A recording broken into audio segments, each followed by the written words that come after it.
What's up, everyone? I am Timebot, and welcome back to Flight Sim and Favorite Places to Fly. Today we are in the Russian Far East. We're going to be taking a flight along the Lena River.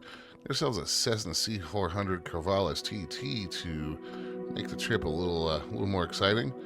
This is a really interesting river. It is the 11th longest river in the world and the longest river entirely within Russia. So this should be an interesting sight. Let's go ahead and get flying.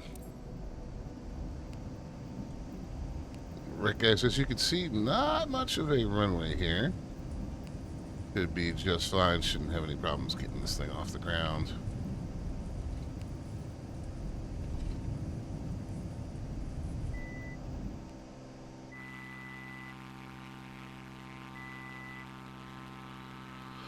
There we are, and you can see the river ahead of us. Not a small river by any stretch of the imagination.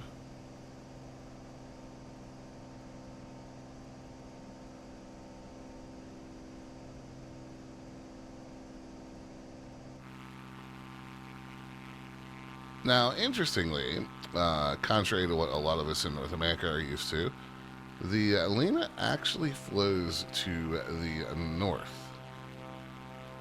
So it is, as I said, the 11th longest river in the world. Permafrost underlies about all of the catchment area, continues over 75% of its basin. It has a absolutely huge drainage basin at 960,000 square miles, where it enters into the Arctic Ocean up in Siberia. This is what they call one of the three great rivers of Siberia, including the Ob and the Yenisei. And you can see as we gain some altitude here, see the mountains in the distance. Now, if we were to trace it back south, the river does begin high up in the Baikal Mountains.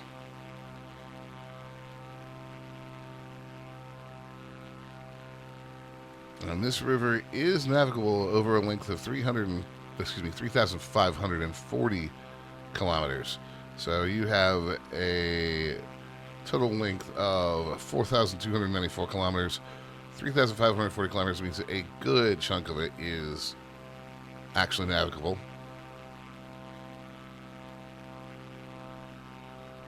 Now, if you're familiar with Lake Baikal, the river originates about 4 miles west of it in the central Siberian plateau. It flows north-northeast and is joined by 3 tributaries. We can take a look at that on the EFB. We should be able to see a good chunk of the river.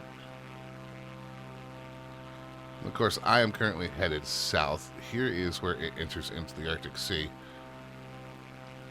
If you want to actually follow it towards the Arctic, then you would want to go ahead and turn right back to the north, which we can make a quick turn.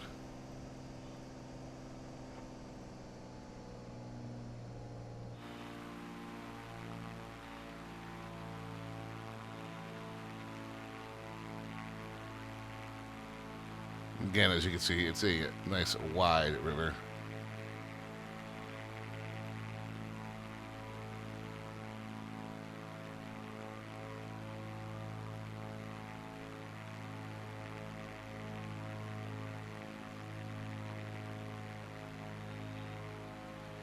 There we go.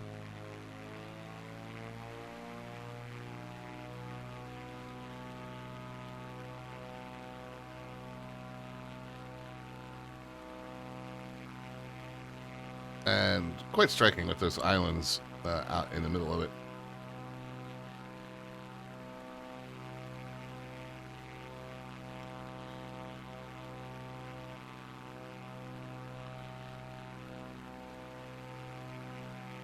Now, one thing interesting about this river, compared to a lot of them that we cover on the channel, is it's pretty remote. It's in pretty undeveloped regions of the Russian Far East, so wildlife, including fish, actually pretty well preserved. You can get find the Siberian taimen, Siberian sturgeon, and upper Yenisei grayling in the river. And for those that don't know, sturgeon are absolutely massive, and they don't deal well with disruptions to their habitat.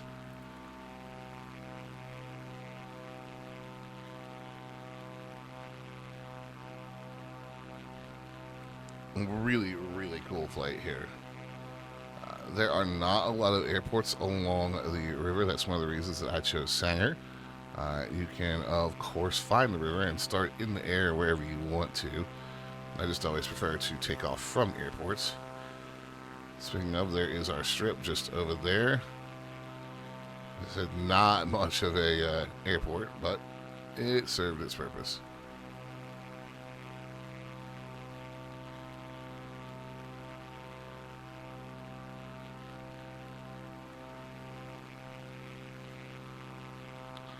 And definitely a flight I would recommend if you have some time to just follow the river. Maybe take something a little speedier if you want to really see a lot of it, because at this length, it's going to take you quite a while to fly anywhere along the river, but perfect for VFR. You land a float plane anywhere you want and check out some of these little islands. Just a really, really cool place to come check out, and you really don't see a river this pristine in much of the world anymore. Maybe we'll check out the other two of the big three Siberian rivers at some point. This one has certainly been well worth it. But that'll do it for me today, guys. If you enjoyed the video, like and subscribe so that you get notified when I put up new content. And if you really enjoy the content and want to help me out, become a channel member. If you're here to the end, thank you so much for helping me feed the algorithm with that sweet watch time. My name is Ninebot, and I'll see you guys next time.